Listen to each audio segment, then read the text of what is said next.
नमस्कार, जन टीवी देख रहे हैं आप। मैं श्वेता शर्मा आपके साथ। खबरों की शुरुआत से पहले एक नजर डालेंगे अभी की हेडलाइंस पर। 9 महीने बाद पृथ्वी पर लौटी सुनीता विलियम्स। सीएम धामी ने कहा, इस उपलब्धि पर हम सभी को गर्व। भारतीय मूल की साहसी और बहादुर बेटी को शुभकामनाएं।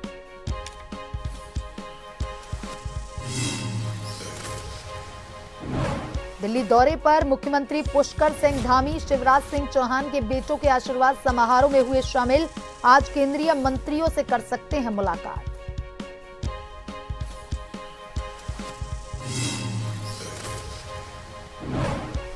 देहरादून के निजी स्कूलों में अतिरिक्त प्रवेश आवेदन शुल्क लेने का मामला। बाल आयोग की अध्यक्ष ने शिक्षा विभाग के अधिकारियों को दिए निर्देश। जांच कमेटी बनाकर करें कार्रवाई।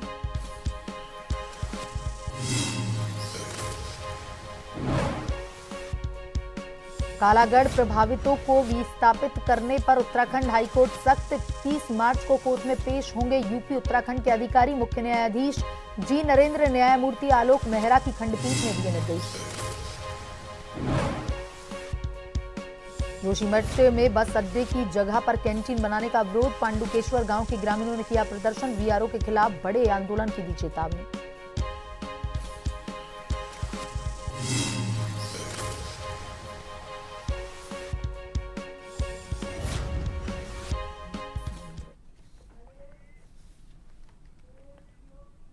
और अब खबरें विस्तार से। भारतीय मूल की अमेरिकी एस्ट्रोनॉट सुनीता विलियम्स और वुच विल्मोर 9 महीने 14 दिन बाद पृथ्वी पर लौट आए हैं। इनके साथ क्रू 9 के 2 और एस्ट्रोनॉट अमेरिका के निक हेग और रूस के अलेक्सांद्रो गुर्बुनोव भी हैं। उनका ड्रैगन स्पेसक्राफ्ट भारतीय समयानुसार आज सुबह 3:27 पर फ्लोरिडा के तट पर लैंड हुआ।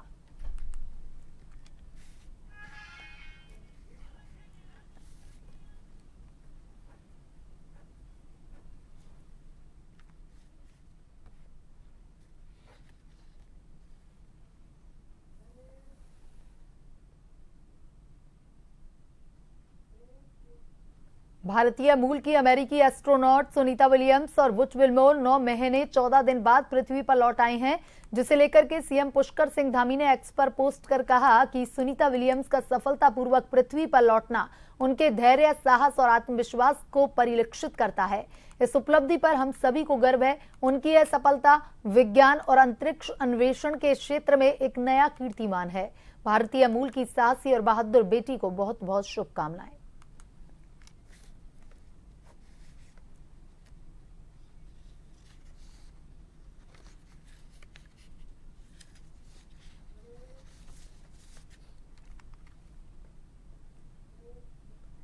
केंद्रीय कृषि मंत्री शिवराज सिंह चौहान के दोनों बेटों पुत्र वधुओं का आशीर्वाद समारोह दिल्ली में आयोजित किया गया, जिसमें उत्तराखंड के सीएम पुष्कर सिंह धामी शामिल हुए, जहां उन्होंने नव विवाहित जोड़े को बधाई दी और परिवार को सुख, समृद्धि, खुशहाली की शुभकामनाएं दी।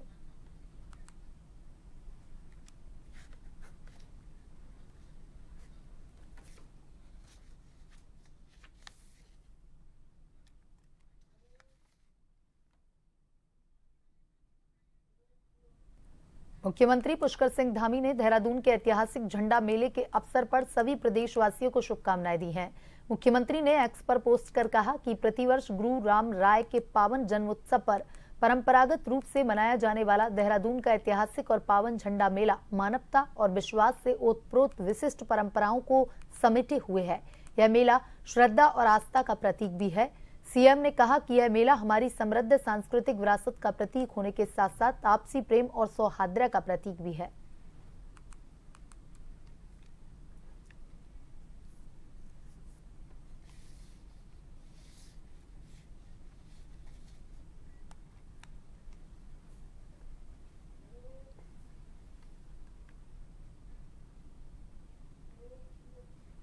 कुछ दिन पहले उत्तराखंड बाल आयोग की अध्यक्ष डॉक्टर गीता खन्ना को देहरादून के कुछ निजी स्कूलों द्वारा एडमिशन से प्रवेश आवेदन पत्रों के शुल्क के रूप में अत्यधिक धनराशि वसूलने के मामले मिले, जिसके बाद उन्होंने शिक्षा विभाग के अधिकारियों को जांच कमेटी बनाकर के उन स्कूलों के खिलाफ कार्रवाई करने के निर्देश दिए।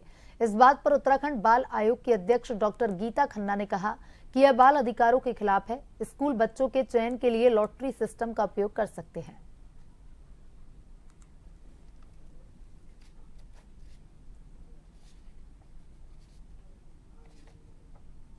हाँ, देखिए, मेरे पास ये खबर आई थी कि 3-3 हजार 5-5 हजार रुपए में फॉर्म बेचा जा रहा है। सो फॉर्म की आप एक प्रोसेसिंग फीस ले सकते हैं, प्रिंटिंग की एक फीस है, ऑफिस वालों के लिए है, बट 3,000 5,000 रुपीज, अब अगर आपके 500 फॉर्म बिक गए तो आपने तो उसे एक कमाई का जरिया बना लिया। और वो साथ में और अफसोस की बात ये थी कि उसे फॉर्म फी कह के नहीं लिया जा रहा था, उसे एग्जामिनेशन, एंट्रेंस एग्जामिनेशन फी कह के लिया जा रहा है, ऐसा मुझे संज्ञान में आया। जबकि हम बहुत क्लियरली पहले भी ये ऑर्डर निकाल चुके हैं कि छोटे बच्चों की आप एंट्रेंस एग्जाम नहीं ले सकते। ये हर तरह से नियमाविरुद्ध है। There can not be a exam, आप सिलेक्शन नहीं कर सकते। हल्द्वानी में मुख्य विकास अधिकारी अशोक पांडे ने प्रेस वार्ता करते हुए पंचायत क्षेत्र के सभी मतदाताओं से अपील करते हुए कहा कि आगामी 22 मार्च तक सभी ग्राम पंचायत में मतदाता सूची का अवलोकन किया जाना है, जिसके लिए सभी ग्राम पंचायतों में मतदाता सूची रखी जा रही है। ऐसे में मतदाता अपनी सूची का अवलोकन करते हुए यदि कोई त्रुटि है या नाम छूट गया है तो उस नाम को मतदाता सूची में जुड़वा सकते हैं। मुख्य विकास अधिकारी अशोक पांडे ने बताया कि ग्राम सभा की खुली बैठकों पर भी मतदाता सूची पढ़ाई जा रही है, जिससे कि यदि किसी व्यक्ति के नाम में कोई त्रुटि हो या कोई नाम छूट गया हो, उन सभी को मतदाता सूची में जोड़ा जा सके।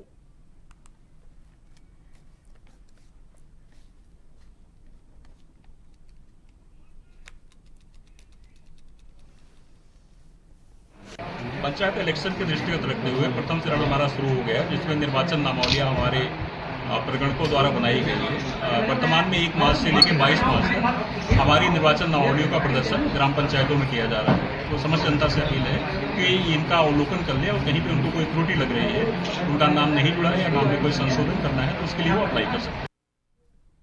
उत्तराखंड हाईकोर्ट ने कालागढ़ डैम के समीप बंद सिंचाई विभाग की भूमि पर रह रहे सेवानिवृत्त कर्मचारियों समेत करीब 213 परिवारों को हटाने के मामले में उत्तराखंड और उत्तर प्रदेश के अधिकारियों को अपना पक्ष प्रस्तुत करने के लिए कहा।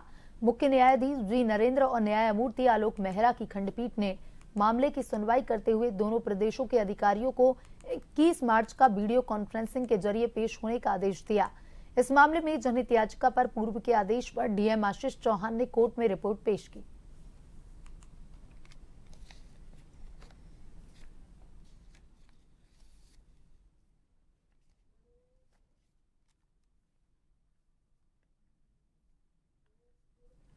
रामनगर में विश्व प्रसिद्ध कॉर्बेट नेशनल पार्क के पास स्थित एक ऐसी जल विद्युत परियोजना है जो न केवल उत्तराखंड बल्कि उत्तर प्रदेश के कई हिस्सों को रोशनी देती है। रामगंगा बांध जल विद्युत परियोजना से सरकार को हर साल करोड़ों का राजस्व प्राप्त होता है। बता दें कि कालागढ़ टाइगर रिजर्व के पास जहां से होकर बहती है रामगंगा नदी, इस नदी पर स्थित है रामगंगा जल विद्युत परियोजना, जो उत्तराखंड और उत्तर प्रदेश के कई इलाकों को बिजली उपलब्ध करवाती है। खास बात यह है कि इस पावर प्लांट से सरकार को हर साल लगभग 20 से 30 करोड़ रुपए का राजस्व प्राप्त होता है। रामगंगा जल विद्युत परियोजना में 3,266 मेगावाट की मशीनें लगी हुई हैं, जबकि इसकी कुल क्षमता 158 मेगावाट है। यहाँ हर साल 300 से 350 मिलियन यूनिट बिजली का उत्पादन किया जाता है।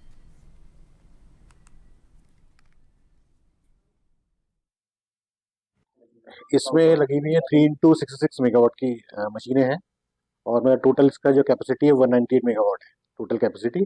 तो हम करीब इसमें से 300 से लेकर 350 MAU एनुअली हम लोग जनरेट करते हैं।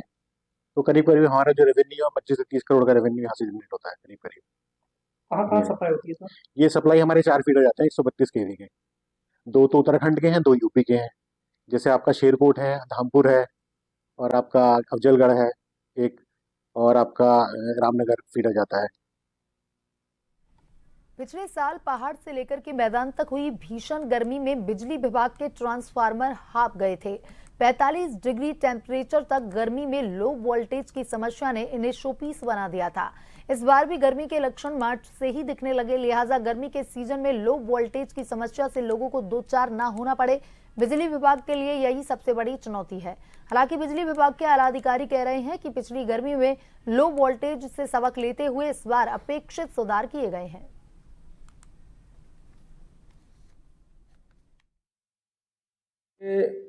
विस्तार को देखते हुए हमने 3 जगहों पर नए बिजली घर का निर्माण कार्य प्रस्तावित किया था, जिसमें ITI कैंपस हल्द्वानी में एक बिजली घर का निर्माण कार्य चल रहा है। एक जयपुर पाडली गांव में हमारे एक बिजली घर के निर्माण कार्य प्रगति पे है। इसके अलावा हाइडल गेट काठगोदाम पे हमारा एक बिजली घर का निर्माण कार्य प्रगति पे है। इन तीनों बिजली घरों की निविदाएं आमंत्रित हो गई हैं, टेंडर फाइनल होने वाला है। लगभग अगले 1 वर्ष में इन बिजली घरों का निर्माण कार्य पूरा हो जाएगा, जिससे हल्द्वानी शहर की जो अगले आने वाले 4-5 साल की बढ़ने वाली डिमांड है उसको हम लोग मीट आउट करने में सक्षम होंगे। बद्रीनाथ राष्ट्रीय राजमार्ग पांडुकेश्वर गांव के पास अड्डे पर VRO के द्वारा कैंटीन बनाने पर ग्रामीणों ने मिलकर विरोध दर्ज किया। पांडुकेश्वर गांव के ग्रामीणों का कहना है कि पूर्व में जिस जगह पर VRO कैंटीन बनाने जा रही है ठीक उसी जगह पर बस अड्डा हुआ करता था और VRO अब कैंटीन बनाने जा रही है, जो कि सरासर गलत है, जिसे लेकर ग्रामीणों ने VRO के खिलाफ जमकर नारेबाजी की। पांडुकेश्वर गांव के ग्रामीणों ने इस मामले को लेकर जोशीमठ के उपजिलाधिकारी को भी ज्ञापन सौंपा।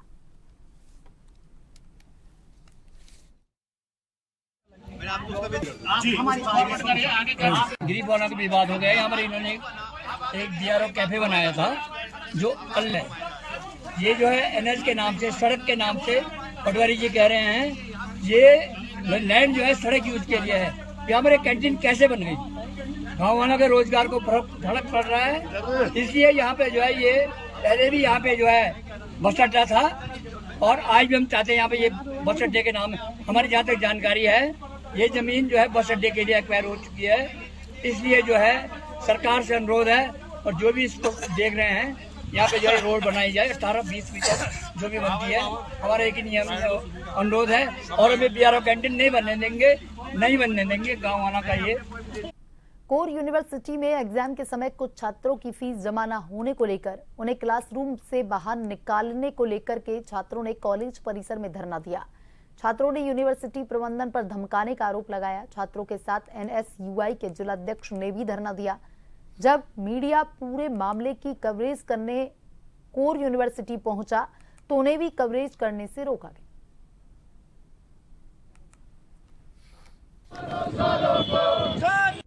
आज सुबह लगभग 11 बजे मेरे पास बच्चों का फोन आया कि अभी मिड सेम के एग्जाम चल रहे हैं और जिस बच्चे की 90% फीस जमा है, अगर 1 लाख किसी की फीस जमा उसके 10% पैसे बच रहे हैं, 10,000 बच रहे हैं, उसको भी पेपर से निकाल दिया। जिस बच्चे के 2,000 सिर्फ फाइन के जो इन्होंने लगाया हुआ है एक्स्ट्रा, उसके नहीं जमा तो उसको भी एग्जाम से निकाल दिया। तो ये बच्चे आज रजिस्ट्रार साहब के पास बात करने गए थे। इनमें से एक बच्चा जो वीडियो बनाने लगा उसको इसके साथ बदतमीजी करी, फोन छीनना, वहां बंधक बना लिया, मारपीट धक्का मुक्की इनके साथ करी और इसको ये वर्ड बोलने गए कि हमारे जूते में नाक रगड़ तब फाइन माफ करेंगे। इनका बच्चों का मेरे पास फोन गया, मैंने फिर यहाँ पे रजिस्ट्रार को फोन किया, मैं दूरों पर हुआ तो वही बच्चे को रिलीज किया गया। जब इस बच्चे को यहाँ से छोड़ा गया तो जैसे ही हम आए, हमें हमारे और उनके बीच में जब हम मिलने चाहते थे, बात करना चाहते थे, तो बाउंसर खड़े कर दिए। कोई बात नहीं हुई, कोई चीज नहीं हुई, बच्चों के मुद्दे पे बात ही नहीं करना चाह रहे हैं, उनको तो लूट चाह रही है। एग्जाम हॉल में गया, मैं अपनी क्लास में गया, वहां जाते ही मुझे टीचर ने कह दिया आप डिपार्ट हो, आप एग्जाम नहीं दे सकते। मैं एग्जाम हॉल से चला गया, मैंने HOD सर को फोन करा, मैंने कहा सर मेरे साथ ऐसा ऐसा हुआ है, मुझे समझ नहीं आ रहा क्या करूं। सिर्फ वो कह रहे हैं कि पैसे बच रहे हैं, मुझे पता भी नहीं कौन से पैसे बच रहे हैं। HOD सर ने एकदम कह दिया कि मैं इंडिविजुअल बच्चे का डाटा तो लेके बैठा नहीं, वो 2 टीचर है वहां पे, जाके उनके पास जाओ। मैं वहां गया, मैंने उनसे पूछा कि सर मेरे कौन से पैसे बच रहे? उन्होंने कहा 2,000 फीस के बच रहे, और जबकि मेरी फीस 88,000 बता रखी है और 88,000 की मेरे पास रिसीट है। और उन्होंने पहले मेरे डिक्लेरेशन पे नील लिख रखा है, जीरो बैलेंस है, और आज मेरे को 2,000 कह दिया कि 2,000 और देने, और उस चक्कर में मेरा एग्जाम छूट गया और मैं वो 2,000 भी दे चुका। और सीधे लिए चलते हैं आपको लखनऊ, जहां पर कमांड सेंटर का निरीक्षण कर रहे हैं UP CM Yogi Adityanath.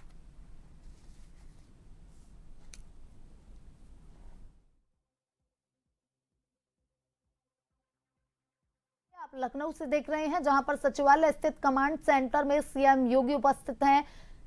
Command centre का सीएम योगी निरीक्षण कर रहे हैं। लाल बहादुर शास्त्री भवन में कमांड सेंटर का निरीक्षण कर रहे हैं यूपी सीएम योगी आदित्यनाथ।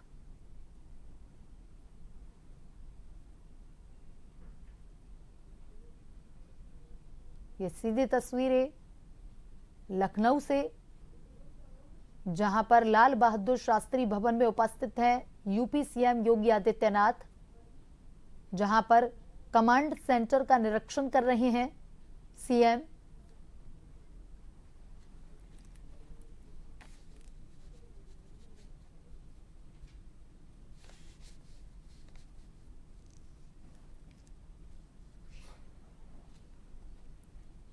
तो लखनऊ में कमांड सेंटर का निरीक्षण कर रहे हैं UP CM Yogi Adityanath.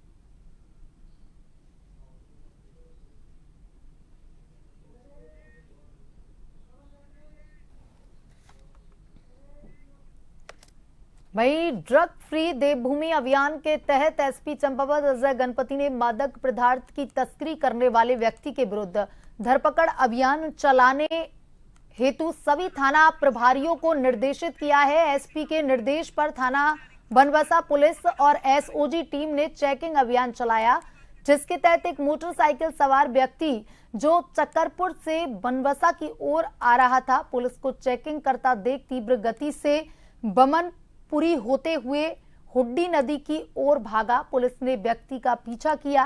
Police को पीछा आता देख युवक द्वारा पुलिस पर फायरिंग शुरू कर दी गई।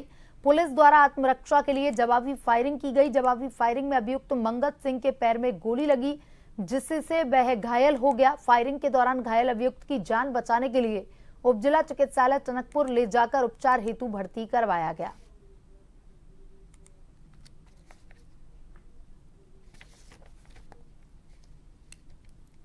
देवभूमि मिशन 2025 के तहत जनपद चंपावत में लगातार नशा तस्करों के खिलाफ कार्रवाई जारी है। इसी के क्रम में रात में जो नशे की तस्करी होती है, उस घटनाओं की रोकथाम हेतु एसओजी और हमारी थाना बनबसा की पुलिस टीम द्वारा संयुक्त रूप से जगपुड़ा पुल के पास में चेकिंग अभियान चलाया जा रहा था। इसी दौरान एक मोटरसाइकिल सवार व्यक्ति चक्करपुर की ओर से बनबसा की ओर आ रहा था, जो पुलिस टीम को देखते ही तीव्र गति से हुड्डी नदी की तरफ भागने की फिराक में था। संदिग्धता पाई जाने पर पुलिस टीम ने उसका पीछा किया और उसको पकड़ते समय मुठभेड़ हुई। इस मुठभेड़ के दौरान उसके दाहिने पैर में गोली लगी है, जिससे कि वो घायल हो गया है। उसने पूछताछ के दौरान अपना नाम मंगत सिंह उर्फ मंगू पुत्र श्री भगवान सिंह निवासी थाना नानकमत्ता जिला उधम सिंह नगर बताया, जिसकी उम्र 32 साल है। उत्तराखंड के मैदानी क्षेत्रों से लेकर के पहाड़ी क्षेत्रों तक बाघ का आतंक थमने का नाम नहीं ले रहा। अल्मोड़ा जिले के विकास खंड सियालदी के ग्राम खड़गू भनेरिया के ग्वाली गांव तोक में बाघ ने गौशाला में घुस करके गाय को मार डाला। सूचना मिलते ही वन क्षेत्र अधिकारी जोरासी उमेश पांडे के निर्देश पर वन विभाग की टीम ने घटनास्थल का मौका मुआयना किया और पीड़ित परिवार को नियमानुसार सहायता राशि का आश्वासन दिया।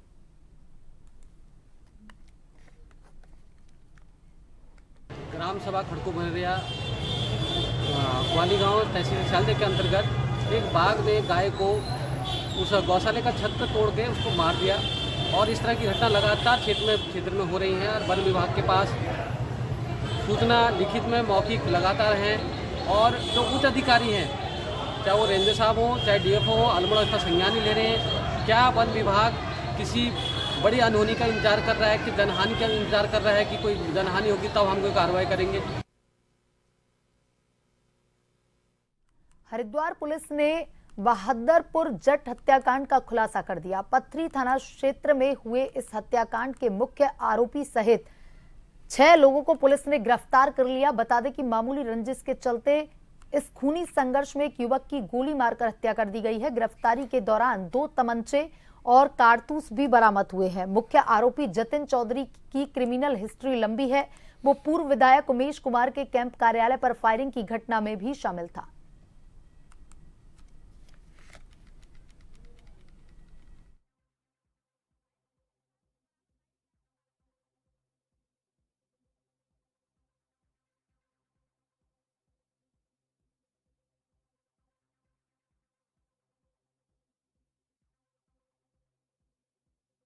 केंद्रीय संस्कृत विश्वविद्यालय नई दिल्ली के तत्वाधान में पतंजलि विश्वविद्यालय हरिद्वार में आज से अखिल भारतीय शास्त्रोत्सव का भव्य आयोजन होने जा रहा है। इस राष्ट्रीय स्तर की प्रतियोगिता में संस्कृत के विभिन्न शास्त्रों में निपुण देश भर के छात्र अपनी प्रतिभा का प्रदर्शन करेंगे। प्रतिभागियों का विशाल समागम इस आयोजन में केंद्रीय संस्कृत विश्वविद्यालय के 12 परिसरों के अलावा देशभर के आदर्श संस्कृत महाविद्यालय के लगभग 1000 से अधिक छात्र हिस्सा लेंगे। यह प्रतियोगिता संस्कृत भाषा और भारतीय शास्त्रों की समृद्ध परंपरा को जीवित रखने के लिए उत्कृष्ट मंच प्रदान करेगी।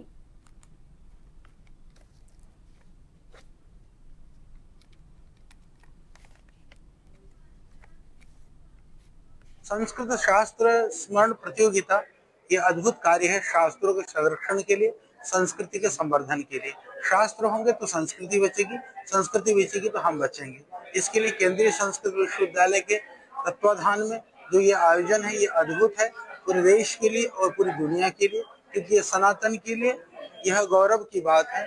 प्रोफेसर श्रीनिवास वरखेड़ी, केंद्रीय संस्कृत विश्वविद्यालय का कुलपति हूँ। सभी को प्रणाम। देवभूमि उत्तराखंड के परम पावन क्षेत्र हरिद्वार में, हम जिसको मायापुरी कहते हैं, उसमें एक शास्त्र संगम का, शास्त्रोत्सव का कार्यक्रम हो रहा है। समग्र भारत से, संपूर्ण भारत से अन्य राज्यों में शास्त्र गुरुकुलों में शास्त्राध्ययन करने वाले बच्चे होते हैं। हमारे विश्वविद्यालय के भी 14 परिसर है और अन्य महाविद्यालयों में भी 18 संस्कृत विश्वविद्यालयों में भी जो छात्र अध्ययन करते हैं उनके लिए राज्य स्तर में परीक्षाएं होती है, स्पर्धाएं होती है। उसके बाद राष्ट्र स्तर की स्पर्धाएं हर साल यहाँ होती है। हरिद्वार की रोशनाबाद स्थित जिला जेल में कैदियों के लिए विशेष स्पोर्ट्स कैंप का आयोजन किया जा रहा है। इस कैंप का उद्घाटन इंडियन ऑयल के चेयरमैन ने किया। खास बात यह रही कि यह पहल सिर्फ हरिद्वार तक सीमित नहीं रहेगी, बल्कि 8 राज्यों की जेलों में भी इस तरह के कैंप आयोजित किए जा रहे हैं। इस आयोजन का उद्देश्य कैदियों के मानसिक शारीरिक स्वास्थ्य को बेहतर बनाना, साथ ही उन्हें सकारात्मक गतिविधियों से जोड़ना है।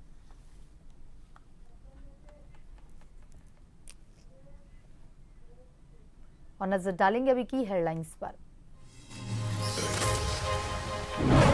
9 महीने बाद पृथ्वी पर लौटी सुनीता विलियम्स। सीएम धामी ने कहा, इस उपलब्धि पर हम सभी को गर्व। भारतीय मूल की साहसी और बहादुर बेटी को शुभकामनाएं।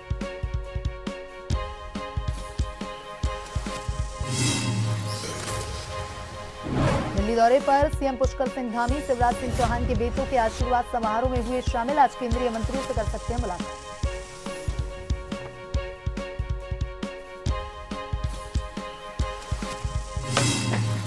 देहरादून के निजी स्कूल में अतिरिक्त प्रवेश आवेदन शुल्क लेने का मामला, बाल आयोग की अध्यक्ष ने शिक्षा विभाग के अधिकारियों को दिए निर्देश। जांच कमेटी बनाकर करे कार्रवाई।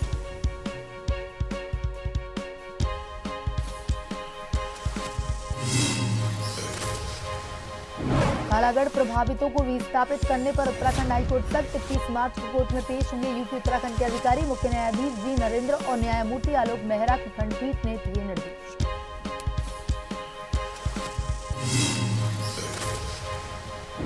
जोशीमठ में बस अड्डे की जगह पर कैंटीन बनाने का विरोध। पांडुपेश्वर गांव के ग्रामीणों ने किया प्रदर्शन। बीआरओ के खिलाफ बड़े आंदोलन की भी चेतावनी।